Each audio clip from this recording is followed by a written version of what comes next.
Okay.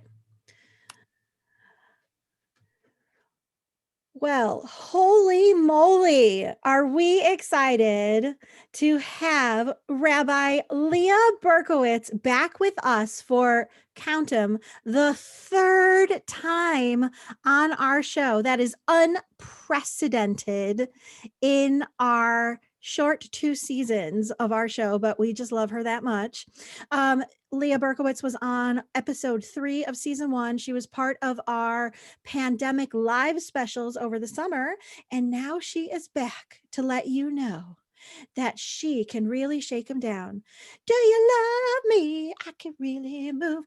And she can really write amazing books. And so we're going to hear more about that a little later on. But Rabbi Leah Berkowitz, why don't you please remind us what you like us to call you during your visits to our show? Well, professionally, I go by Rabbi Berkowitz, or for children, Rabbi B. And personally, socially, just Leah is fine. Just Leah. So you'd like us to call you just Leah? Leah is fine. I'm just teasing. Okay, so Leah, and why don't you bring us up to date on how things have been going since last you visited? Yes. Well, gosh, a lot's happened since then. So, where to even start? I want to preface this by saying I just want to acknowledge that I am coming from a place of tremendous privilege in that I have been employed the entire time during the pandemic. Uh, about a couple of months before the pandemic, I bought a house, so I'm quarantined in a very nice space, and I'm near my family. So 20 minutes from my brother and sister-in-law and niece, and about 40 minutes from my mother. So the isolation that I would have experienced if I was in one of my previous communities, I haven't had to experience. So I've really been very fortunate in that way. And I'm in a part of a very supportive community who've been very understanding during this time. So it's not to say that it hasn't had its challenges, especially figuring out how to do certain things online, like Passover, which was the first big thing we had to do online, and the High Holy Days, which were the biggest thing we had to do online. Not that there aren't challenges, not that there haven't been times when nerves were worn thin, but I felt really fortunate. And I think another thing that sort of puts it all in perspective is I had a really rough couple of years professionally and personally before this happened. Um, we lost my dad in November of 2019, and he had been sick for 18 months. Actually, the entire time that I had been at my current congregation. So I was simultaneously moving, uh, adjusting to a new position, getting acclimated to a new area, and trying to support my family. So um, when people talk about how bad 2020 was, well, 2019 was pretty terrible for my family. So 2020 was sort of put in perspective in that way. So, so yeah. So um, in that way, I've been very fortunate. I'm also fortunate that I'm quarantined by myself, so I'm really only responsible for me. And I know that it's, especially from my work with the Women's Rabbinic Network, I'm seeing how we always talk about the second shift, but now the first shift and the second shift are happening at the same time, and they're both 24 hours long. So I see how people are struggling, and I try to think about ways that we can be helpful. So yeah. And I will say I haven't minded being home and not wearing shoes, and going right from whatever my last meeting of the day is to the couch. So there's some definite silver linings there. Yeah, WRN, the Women's Rabbinic Network, has been so instrumental, without going into too many details, in making life personally and professionally so much more gentle and compassionate for women rabbis in a way that I never could have imagined. As I and other women rabbis have gone through loss and challenges, it's just been incredible to watch the way the community has come together. And I know, Leah, you've been such a big part of making those initiatives happen, of just reaching out and saying, what can we do to help you? How can we make this easier for you? It's been beautiful. Thank you. And actually, I would really like to shout out a few things that we've done that I think have been, that I'm really proud of. We were before now our advocacy arm, which I believe you were a part of our advocacy team a while ago. Our advocacy team has been working a long time on pay equity and family leave, particularly family leave, and really starting to make progress. And we're really seeing during this time, we sort of took away all the support systems and all the things that were sort of barely holding everybody together in terms of their caregiving responsibilities. So all the people we could hire and bring into the house and relatives that helped out, we don't have that. So it made it all the more important for us to have family leave, and family leave as a right and not as a benefit, which is something I've been fighting for my entire career, and sometimes very unsuccessfully. And it's something that we shouldn't have to fight for. It should be standard. The other thing I want to shout out, particularly Rabbi Mary Zamor, who just works so much for us. She's our executive director, and she started something called Connection and Koach, where people were able to get together on Zoom. I think she started out doing it either more than once a week. I think now it's about twice a month. And I think we all started out doing more things more often when we thought this was a short-term thing, and then we had to sort of pace ourselves. And that's been, I think, a lifeline for a lot of our colleagues, especially people who are very isolated. And then the last thing is that a lot of people around, I feel like it was around summertime, just said, I can't do this anymore. Like I can't write any more sermons. I can't give any more divrei Torah. I just can't do this anymore.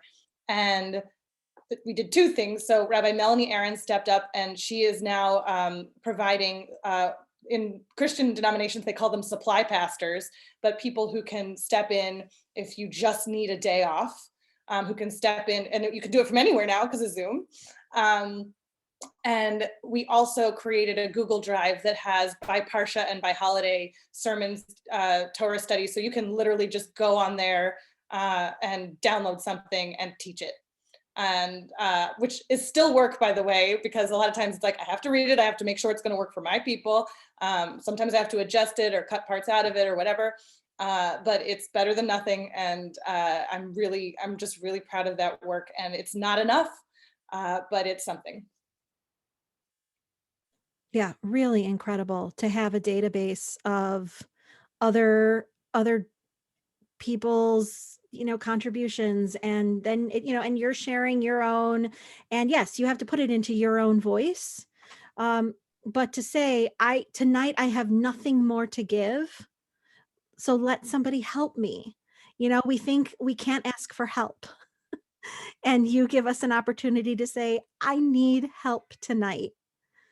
Who can help me? And it's like tzedakah. It's like a tzedakah box on the side of a synagogue where I don't have to actually ask for help. I can just reach in and take the tzedakah that I need. And it's so beautiful and so consonant with Jewish tradition. It's so fantastic.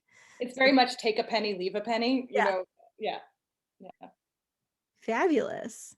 And so there's, so what else has been going on for you before we get to your new publication? Yeah, so one thing that's also made the pandemic a little bit brighter for my family is that on the first week of the pandemic, my niece was born. So that has been absolutely wonderful. It was difficult at first because we weren't allowed to hold her. I actually kept track. So I wasn't allowed to hold her until she was 13 weeks old. And one of the reasons I moved here, even though they had not yet decided if they were having children, one of the reasons I moved here was that if they had children, I wanted to be somebody that child knew. And I really would, if I had had my choice, I would have really liked to have held her the day she was born. And I didn't even really get to see her for a couple of weeks. And then we actually have a really funny video of my mom holding her for the first time on Mother's Day, and my brother playing Etta James At Last. And my mom is wearing a full hazmat suit. And she is just like a lovely combination of her parents, who are just amazing parents, which is fun to watch because it's my little brother. And she's like very serious, which is also really, really fun. She's just like she's very like serious and focused, and just I can tell she's she's already a really cool person. So that's been very exciting. Yeah. It's been very sweet to watch your social media posts with her, and to be able to see what an important part of your life she is. It's beautiful. So last time we had you on the podcast, Leah, we had the opportunity to hear about your first publication of a children's book, The World Needs Beautiful Things. And even back then, I think we plugged that there was another work in progress coming down the pipeline, and here it is. Yay! Queen Vashti's Comfy Pants, which has not come to South Africa yet, so I can't hold up a copy, but you have your copies, and hopefully it has made it into the South African selection of PJ Library books. One never knows which ones we're going to get here, so we'll see, but I'm hoping to find it on my office desk one day soon. And we'd love to hear about it. Tell us about this book and how it came about, and anything you want to tell us about it. We want to hear. And Marcy is wearing her comfy pants special for this interview. Well, this is the funny thing, because when I wrote this book, I think I wrote this the day I wrote this on Purim in 2019. So back then, wanting to be at home in your comfy pants, or being at home in your comfy pants in general, was not something we talked about. It was something actually that made me unique. I mean, I think we all did it, but I was one of the people who was like, I would so much rather stay home tonight in my comfy pants and do the laundry and watch Netflix or read a book or whatever than any of the other things that I would have gone out to do, which I think is another reason the pandemic has not been horrible for me. But now everybody's home in their comfy pants, so it's not that different. But Queen Vashti's Comfy Pants is a rhyming feminist fairy tale about Queen Vashti, who actually doesn't have a lot of stage time in the Purim story. She's only in chapter 1 of the book of Esther. She is summoned by the king to come before his subjects. It is not clear what exactly he has asked her to do. It only says in the text she should appear wearing her royal crown. Some people say that means she was supposed to be only wearing the royal crown. That's the adult version of the story, but that's not in the text. A lot of people are surprised to know that is not in the plain text. That is what's called a midrash, a story about a biblical story. And some say that she was asked to, a way that the children are usually told this story is that she's asked to come dance, and she doesn't want to do it. So she says no, and the king and his advisors are like, we can't have this, because then all the women in the kingdom are going to rebel. So they banish her. So how does that make a children's story? So I wanted to, I love writing midrash. And I actually think midrash is for all ages, and I lead classes in writing midrash. I think it's a great way to engage with the text as a writer, and you can get in really deep into emotions. But it's also been really fun to do midrash for children as well. So I wanted to do something on Queen Vashti. Why would she say no?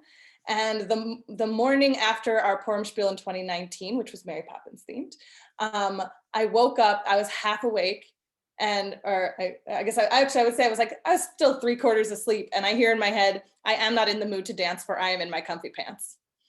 And I am so concerned that I'm going to lose this, because this has happened before, that I'm like, well, I'll write that when I have time. That I grabbed my phone off my night table and I typed a very large portion of it with my thumbs while I was still in bed half asleep. So, and then with a little bit of maneuvering, I was able to get it a home both with PJ Library, which is this incredible organization you mentioned that distributes books for free on a monthly basis to kids ages 6 months to now they're up to 12 years, which is very exciting. And Amma now gets them. So that's really cool. Yeah, and it's illustrated by Ruth Bennett, who did just an incredible job. And she, I don't have a lot to do with the illustrations, but I get to put in requests. And she was very wonderful in listening to my requests. I didn't want Vashti to be blonde. I wanted all of the women to look different, and I wanted one of the characters to be a wheelchair user. And I've already gotten some feedback from people in the disability community that it's good to see, for them to see that representation. And it's really fun, especially because like in the last scene when they're all on their different adventures, because I have that they all leave the palace to go off on adventures. Spoiler alert, she is in her chair in the jungle feeding monkeys. So I just like that she has her adventure there. So yeah, that is Queen Vashti's Comfy Pants. And I've just been really excited to see it sort of spread through PJ Library. And then also I'm seeing in my social media community, it's to the point where people I know are definitely reading it, but like friends of friends of friends are reading it and posting it about it. And that's really exciting. That's so great. And it's been amazing to see all the posts of all of the parents and kids reading together, and the aunts and uncles reading together, and the friends reading with their kids' friends, and friends' kids. Yep. All those pictures coming in through your social media. It looks like everyone's really having a lot of fun with it so far. Yeah, and my last book was a little more serious. So this one's really has a different kind of popularity. Leah, we didn't discuss this in advance, so you can say no, but I'm wondering, because of the amazing language that you use to describe it as a feminist poem, I'm wondering if you would read a page or give us just a little taste of what Vashti's Comfy Pants sounds like. Okay, yes, I can do that. I'm just trying to figure out the best part. Oh, and another funny thing about the illustrations, and I did not give any indication of what the king was supposed to look like. I showed this to my older brother, and he said, "Did you tell them to make the king look like me?" He's like, "He looks like me when I was a teenager," and he was a particularly fun teenager. So I thought that was funny that he saw himself in the book. Well, and it's so funny because when I saw the cover of the book, I thought that she looks like you. Well, and I think part of that was that, thank you. I think she looks very nice. We have the same coloring. I didn't request that, but I did request that she not be blonde because, and I think that's actually a really important thing, which is one of the reasons I requested the diversity of the illustrations, is we want to see ourselves in books. There's a conversation, and I couldn't figure out who to attribute this to, but there's a conversation in the children's book world about how you need mirrors and windows. So you need to be able to see yourself in children's books, and children's books also need to be a window to other people's lives. That's why right now it's really important that people see people of color in children's books. And I talked to somebody yesterday who's making a coloring book about questions people ask wheelchair users. And yeah, so I think it's really important for there to be that kind of representation. So, okay, so the king has just sent for the second time a messenger to come to Vashti's room and ask them to come dance, and also for her friends to come bring snacks for the king and his subjects. The messenger crept down the hall. He did not like this plan at all. He gently knocked on Vashti's door and whispered what the king asked for. Queen Vashti answered, "Sir, please go and tell the king that I said no. You cannot tell me what to do. I'm royal just as much as you. These sweets are for my friends and me. It's not our job to pour your tea. We are not in the mood to dance, for we are in our comfy pants." And if you're on video, you can see the messenger sort of running away scared. Yeah, girl. We are in our comfy pants. Love it. I definitely relate to that sentiment of like, no, not now. Sorry. Yeah. So do you want to pause right here? Yeah. And my sister-in-law just texted me about when to show up for the baby. So 1 second. Perfect. Okay. And I'm gonna say farewell and let Marcy close out the Comfy Pants interview and do Ask the Rabbi. And then Mars, you and I can catch up later today. I'll give you a call. another, what are we thinking about? Or whatever. I might have time later today, but let's definitely catch up on admin, if not that. Okay. I don't know if I'll have time tonight. Because I love you. So it's okay. Yeah, just want It's so good to see you. So good to see you. Thank you again for I want to put South Africa on my list for my post-COVID 40th birthday tour. So yeah. Please come. And thanks for helping me celebrate my birthday. Yay. And love you both. Have fun. Okay. Have fun making the World Union do fun things. Yay, World Union. So fun. All right. Okay, bye. Bye. Yeah. Yay. Let me know when to, I have, wait 1 second. I have another message from my sister-in-law. It's all right. How much more time do you have? Well, she knows I'm not, she doesn't have like a hard meeting or whatever. It's just whenever I show up, but she's napping right now. So I come at the end of the first nap. So it's usually close, somewhere between 10:30 and 11. Okay, so we have a little more time. I don't want to. I'm not. I told her I was doing this, so I'm not in a rush. Last time they were like, "Oh, we have a call at 11, so you have to be here by a certain time." But this time it's just whenever you get here, I'll just start doing what I need to be doing. Okay. So I do have a little more to say about the book, so just let me know. Go for it. Questions. So let me know when to start. Okay, ready? Well, we're still recording. We're still recording, so we can okay. Right back in. Let me give you like a starter, or let me give you like a reaction to the reading. Wow, I love that ending line. That is so good.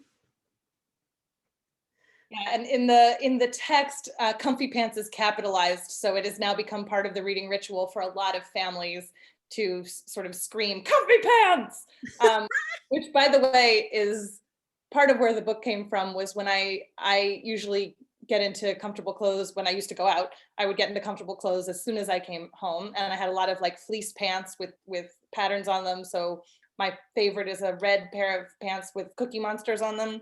So I would actually like walk in the door after a hard day and go comfy pants. So now that is part of the story.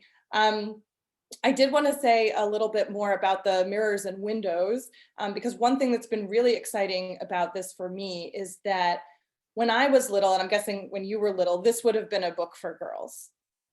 And when I talk to older people, one of my best markets is my mother's friends getting it for their grandkids. They definitely think about it in terms of daughters and granddaughters and nieces and whatever. But boys are reading it. And people are buying it for boys. And I think that's such a really great sign of progress. And I want to also acknowledge gender is not entirely binary, but the fact that it's not like, oh, this is a girl's book because it's about a queen.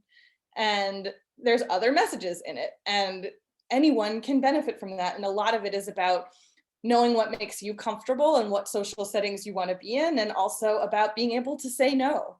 And having that be listened to.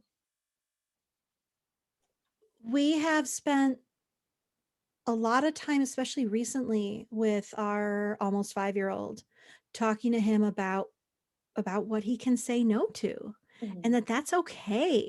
If somebody makes a request, even if it's a family member to, wants you to sing a song or tell a story about your day at school, and you're not in the mood, it's okay to say no. And even if they ask you again and you're really not in the mood, it's okay to say no. And I could see, we haven't had a chance to read him the story yet because it's a little long for him. So we just want to wait till the right time. That it's going to be a really important story for him to be able to say no. I'm in my comfy pants. Yes. And I have heard from some parents that that's a double-edged sword, because there are people who are refusing to do their chores. Yes, and that's an important new language to do that. But I think they get, I think it has sparked conversation about, that you can say no, and when is saying no necessary, and when is it rude? Right. What are certain obligations that are part of living in part of being in a family, and what are things that you have, like about your body, especially, which is a part of what Vashti is saying no about, like ownership of her body. And that's super important. And that for boys and girls and people of all genders, what their bodies can be asked to do and not. And then what's just part of being a family, like Right. doing your chores and taking a bath when your parents ask you to, et cetera. Right. Yes. Cleaning up your toys, for God's sakes, because your mother's tripped on them too many times. Yes, I've heard a lot about Lego injury. Lego, Duplo, trucks everywhere. Oh yeah, things with wheels on them. Yeah. Yep. Yeah. I mean, hypothetically. I also love that men have an opportunity, people identifying as men, even on Zoom, have had a chance to consider comfy pants. They don't have to be all dressed up. They should have pants on. We don't need to go down that road. But they should have pants on. But they also can be wearing comfortable clothing. Yeah. And we all have, I think, dealt in an informality revolution that'll be interesting to see what happens post-COVID and not post-Zoom entirely, but when we're getting back together in person, how formal will we be? Yeah, that this comfy pants, I don't know, will we bring them back into the workplace more? Yes. And I think in many ways, this time has been a reset and an opportunity to think about priorities and desires and likes and dislikes in a new way. So for instance, you'll notice if you're watching on video, and if you saw me the last time I was on screen, my hair has gotten very long. And I think since maybe a couple of months before I was ordained, I've had like a shoulder length bob. And because I was very young when I was ordained, and I wanted to look professional, and my hair started growing out, and I didn't want to go get a haircut because that did not seem like a safe thing to do, or something that was worth the risk in that way. And as it started going longer and I started thinking about ways to wear it, I was thinking, so how do I want to wear my hair? And I think similar things are happening with fashion. I ended up buying I get a lot of things from ThredUp, which is an incredible online thrift store. This is not an ad, but it's an incredible online thrift store. And I ended up getting a lot of really colorful blouses so that I could be interesting from the collarbones up on Zoom. And then also some very comfortable bottoms, because nobody's going to see that part. And I think once we acknowledge that we're all doing that, we start to think about there was definitely some media about, well, what are we going to wear when we go back? Is it going to go all the way pendulum swing, like we're going to wear really tight fitting, uncomfortable, like fancy things because we're excited to be out of the house again? Or are we going to be dressing more comfortable because that's what we're used to, and we've all or many of us have put on weight in quarantine? I saw a big argument about heels. Will people ever wear high heels again? And there are people saying never again. And then there are other people who are like, I miss my heels. I can't wait to wear stilettos and da da da. And I'm like, no. Yeah, I never wore stilettos, and I have one pair of like block heels, but I'm pretty tall for a Jewish woman, so I tend to wear flats because otherwise I'm over, and I'm only 5'6" for people who can't see me, but that is tall in the Jewish community. So I tend to not want to augment the height. I'm 5'5" and I'm short, so that 1 inch must make a really that 1 inch is a really big difference. That's funny. And I think, I don't know what your time at Brandeis was like, but when I was at Brandeis, I was like, there were some actually tall people, but when I would do things like with the Hillel Theater Group, I was always cast as an adult instead of a child, if there was a choice, because I was a head taller than most of the women. That's so funny. Yeah. I was always cast as an adult, but would I have cast you as an adult? Probably. We didn't do any theater together though, right? Because we weren't at school at the same time. That's right. Hence the touring and all that. Yeah. Yep. Hello, theater group. God bless. Yeah. God bless. Yeah. So, okay. So, and talk about, like, you've been doing a lot of interviewing about the book and you've been getting amazing reviews. Um, and anything that surprised you about reactions to the book? Well, I think a lot of times I write books and people pick up on a serious issue that I didn't not put there intentionally, but I wasn't thinking about it. And I think we've already talked about this a little bit, that the book is really about consent. And just like my previous book was really about perhaps being, was about neurodiversity, but I didn't really write it that way. It was just, that was how that character played out for me. So yeah, so that people are seeing this as a story about consent. Again, that it's been across genders, that people are interested in it, that adults are enjoying it. Those have all been really nice surprises. I've only had one really formal review, and it was really funny because I actually posted on the Women's Rabbinic Network, because it was uh, just so, it was funny in that it was a pretty vanilla review, and then at the end it was saying, while it has this nice, like, lighthearted girl power feeling to it, people who are familiar with the actual story will know that it's a story about sex and violence, and might think that this is irreverent.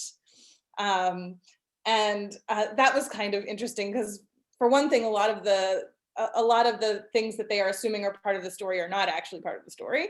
And also, it's just like, it's a book for children. I'm not going to make it about sex and violence. That's not PJ Libraries or Apples and Honey Press, which is who published the book. That is not how we roll. You're not gonna be like, by the way, kids, here's where all the sex and violence happens. Right. Like every Haman book has to include the hanging of all the sons or something. Like, Right. we always gloss over parts of the Purim story. Right. And I do want to say, I am all for, and my next project actually has to do with this. I'm all for sharing as much of our sacred story with children as is age appropriate at the time, because I do think we tend to focus on, like, the same 5 stories with kids, and then they get to be adults, and they go to a Bible study class, or something gets quoted to them in a multi-faith environment, and they're like, why didn't I learn this? And they feel sort of cheated or lied to. And I want there to be more stories out there for the mirrors and the windows, and also just so people can be more familiar with what's in our canon. Well, that's what was so beautiful about The World Needs Beautiful Things, is to introduce Bitzalel in more of a universal context. What Bible stories book for kids is going to cover Bitzalel, right? Unless you're familiar with the university in Israel, Yes. You're not going to be familiar with that character as a child. Yeah. And if you leave as a pediatric Jew, to use a little bit of a pejorative term, but, as rabbis, we know that's the person who leaves after 13 and doesn't really get to encounter Judaism as an adult. You're not going to know about this incredible artistic character in the Torah, and you bring him to life. So keep it up, like, bring these people to life. Yes, and if we have a minute, I would love to tell you about my next project. Who is it? Very, very excited. It does not have a title yet. I'm actually working on it with one of my best friends from Brandeis, Erica Wolf-Sanaker, who she is an incredible Jewish educator in the Chicago area, and also an incredible writer. And we took writing classes together in college, and went on a wonderful retreat at the Yiddish Book Center in Amherst, Mass, which was just, like, life-changing for both of us. And we finally are getting to do a project together. And this is actually a project she wanted to do, and a couple projects I've wanted to do forever, like, all sort of got together and had a baby. And what it is, I've always wanted, I actually found a Facebook post that I'd made 12 years ago that was, has anybody written a book for young adults about biblical women? Because if not, I have to write one. And I spent a lot of time on that project, and then couldn't find a home for it because there wasn't a huge market. We always are sort of bound by what people will actually buy, which sometimes shapes what we're able to spend time on. But I also wanted to do a book of Parsha stories, because we as rabbis rely a lot on books of Parsha stories to tell in the Bima. And Ricky had wanted to, I called her Erica because I think that's going to be her name on the book, but I always call her Ricky.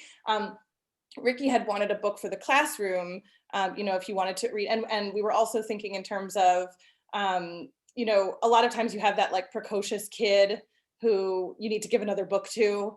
And I'm actually thinking of one, and this was the source of the Facebook post. She came up to me after Tefillah and was like, I don't want to say the names of the matriarchs because they didn't do anything. And I was like, oh, okay, we need to do something. And that girl's in medical school now. So this has taken a really long time. So what all of these things swirled together and became was we are writing a chapter book that is for middle grade, that will be a series of Bible stories. And we're really trying to lift up stories that are lesser known. We will cover a lot of the Genesis narratives, but things like the daughters of Zelophehad, who stand up for their inheritance rights, the midwives in Exodus, who saved the Hebrew babies. I just did one that's the story of Balaam, the sorcerer, but from the donkey's perspective. We're having a lot of fun with it. And we're struggling a lot too, because there are lots of things that's, how do we cover this part of the Bible that's maybe less narrative? And also how do we cover something like the binding of Isaac that's really problematic? Can we put that in the book? So that's a question that we're wrestling with right now.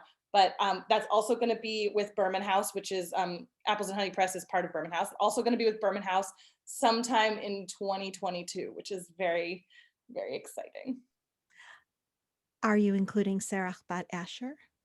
Oh, good question. I love Serach Bat Asher so much. So I would have had Serach Bat Asher as sort of a prologue. For people or do you want to explain who Serach Bat Asher is, or you want me to do it? You're the storyteller, please do. Okay. So just a Serach personal Bat favorite. Asher is just one of the coolest characters, and she was taught to me by Rabbi Susan Silverman, who is amazing. When I was at Brandeis, she led Torah study for the Reform students. So it was a bunch of Reform students studying Torah with a feminist rabbi in the Orthodox Beit Midrash, which was really cool. So she taught us about Serach Bat Asher. She's mentioned twice in the Torah, but she's mentioned 400 years apart. So from there, the rabbis spin this incredible legend that she never died. And so she pops up at all these really important moments to give like key information. And my favorite pop-up is that the rabbis are talking about what it looked like to have the different walls of water on either side of you when the Red Sea parted. And they were saying, oh, it looked like a net, it looked like this, and it looked like a wall. And Serach Bat Asher just sort of like pops up and goes, and this is, thousands of years after she was in the Bible. She pops up and goes, oh, I was there, and it looked like lighted windows. So so she's a really cool character. And actually the reason I haven't ruled out putting her in the book, but the reason she's not in the book right now is that there's a really wonderful collection. Actually, one of the few things that is in this genre when I went looking for something, there's a book called Lilith's Ark by Deborah Bowden Cohen, which is all about biblical matriarchs as teenagers. And it's a really cool book. I realize you haven't been introduced to this book yet. So this is a book you need to have. And Serach Bat Asher really figures into her book. So I felt like that had been done, and so it wasn't necessarily going to happen in mine. Though now I'm thinking I might be able to sneak her in somewhere. But I couldn't make her the frame of the book because that was already done. There's always another way to tell a story. 70 Faces of Torah. Yes, absolutely. Absolutely. Yeah, she's definitely a favorite of mine. Yeah. She's the doctor who of Torah. Oh yeah, that's not one of my cultural references, but I do you understand that. Yeah. Very cool. It's just amazing. Thank you for sharing so much about this book with us. And we definitely recommend either if you're part of the PJ Library program, you will hopefully receive this book. And if not, order it on your favorite or from your favorite book site. And if you can order it from your local bookstore, that helps a lot of people because it helps keep your local bookstore open and it spreads the word about the book. So that's a win-win if you're able to do that. And I don't know, I think it's on back order on bookshop.org, but if you have to order it online, either get it from Berman House, which is the publisher, or from bookshop.org, because that will either go right to the publisher or will help local bookstores.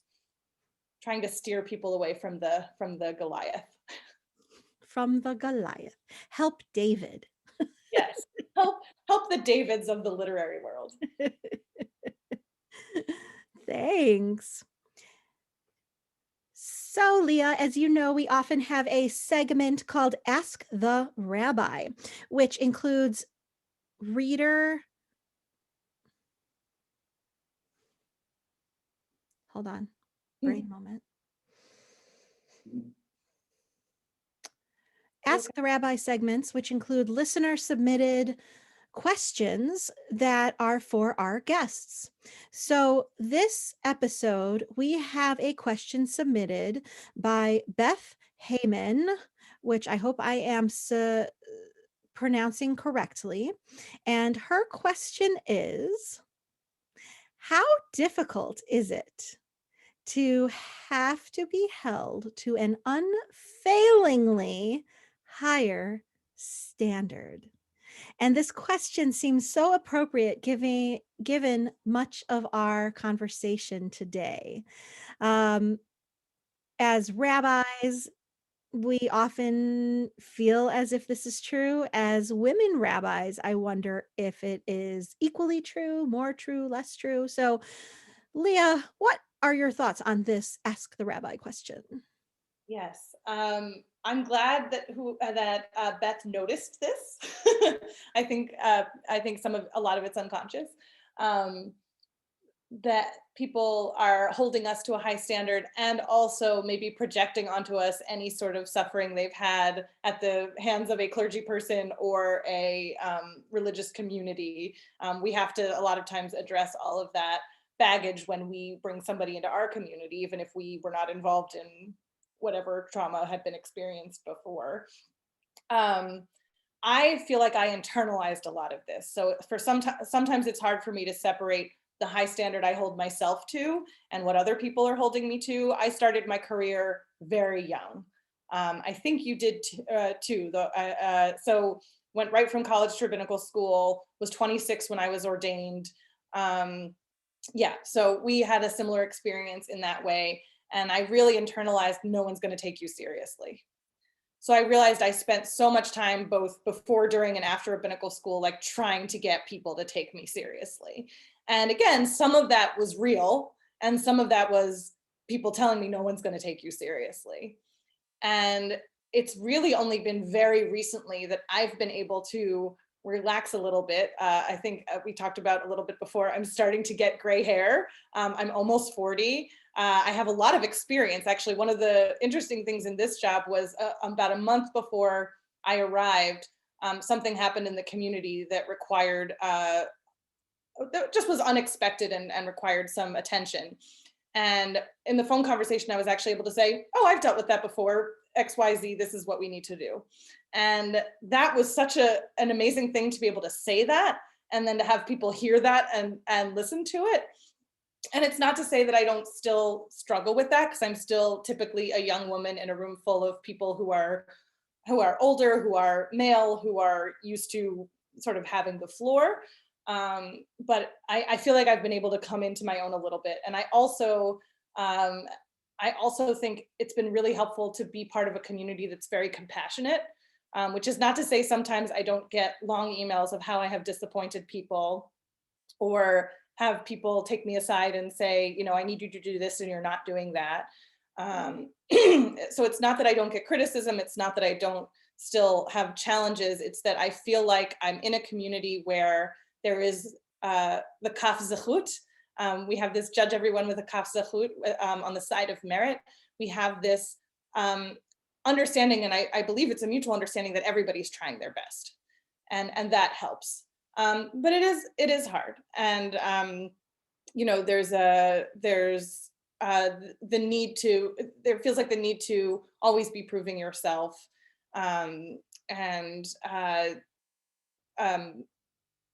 just coming at things from a disadvantage. And I've actually been the first woman to serve in my position in every synagogue I've worked in 3 synagogues. And I've always been the first woman, even though by the last one, it wasn't really a big deal that I was a woman. Everywhere I'd been, I was following or joining a man in his 60s or 70s. So the congregation and you were really aware of that stark difference.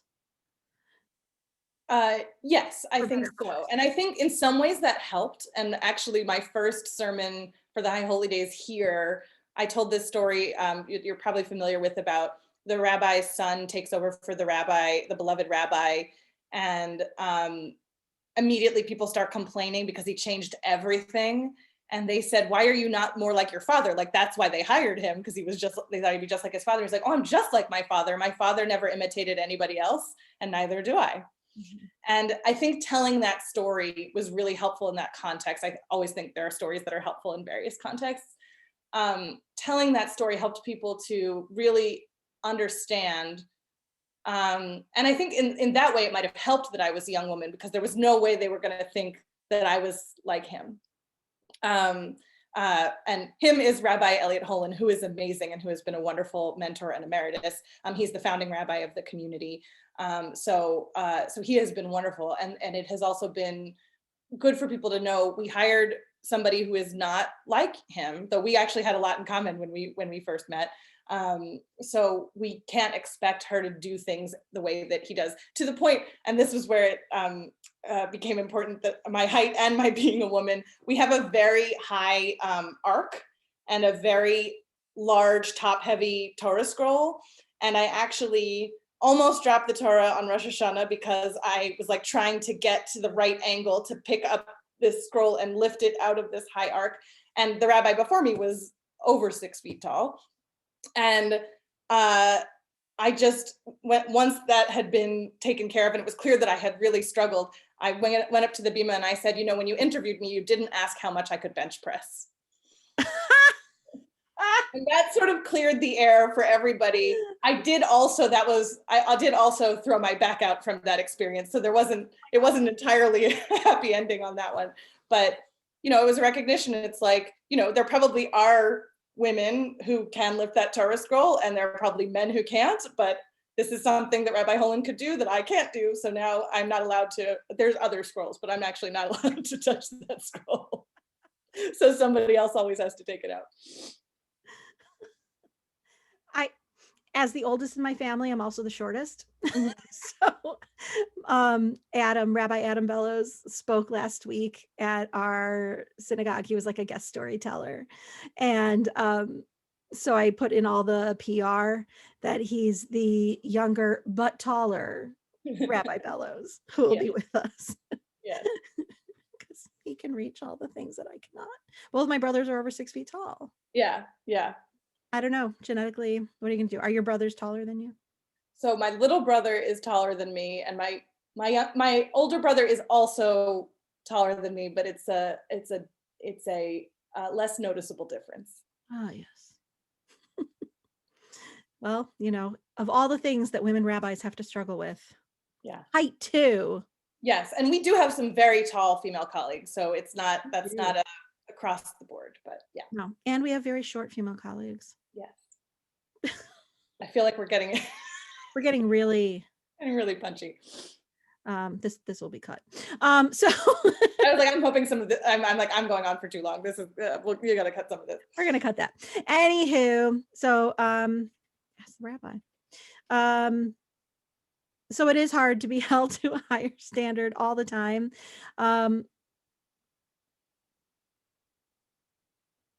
I do feel that, I don't know if you feel this way. I grew up viewing rabbis as totally inaccessible, untouchable, indefatigable. Totally just, I don't know. And some of that might have been true because they didn't have the internet. True. There was no social media. No cell phones. Like you just, right? And they didn't have to be 24/7 rabbis also. right? So when they couldn't be reached, they couldn't be reached, and that was okay too. And I feel like part of us being held, I think part of what women rabbis have brought to the rabbinate is an ability to be real, to be flawed, and to acknowledge it. That's been a big part of my rabbinate. My MO as a rabbi is to admit I'm real. Yeah. And to admit brokenness, Mm. to be that set of tablets in the ark Yes. that are perfect because they're broken, that are holy because they're broken. And that people really resonate with that message. And we don't have to be the second set that is perfect. Yes. Holiness is in the brokenness, hallelujah. And so that the unfailingly higher standard, I don't believe in. And I don't think any of us have to believe in. And I know many of our male colleagues, male identifying colleagues, many of our non-binary colleagues also embrace this. It's a generational thing, I think, now too. I don't know how you feel about that.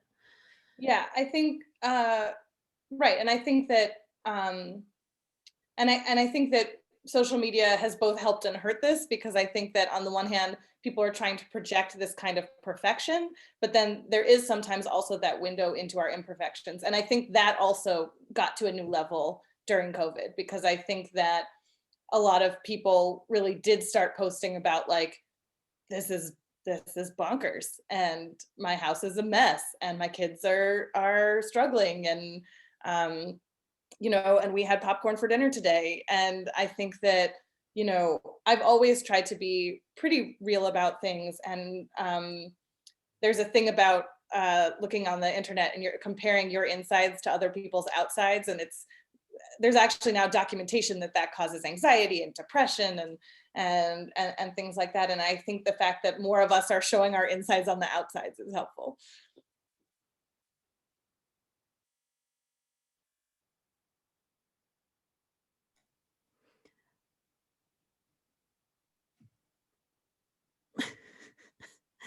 I think that's good. We'll probably go there to our closing segment. Okay. What do you think? Yeah, I feel good. Yeah. If I said anything weird, I trust that you'll cut it.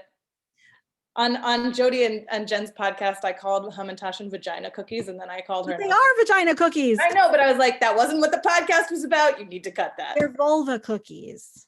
Yes. Or uterus cookies? Yeah, let me know when you turned off the recording, because I have something funny to tell you. Okay, wait.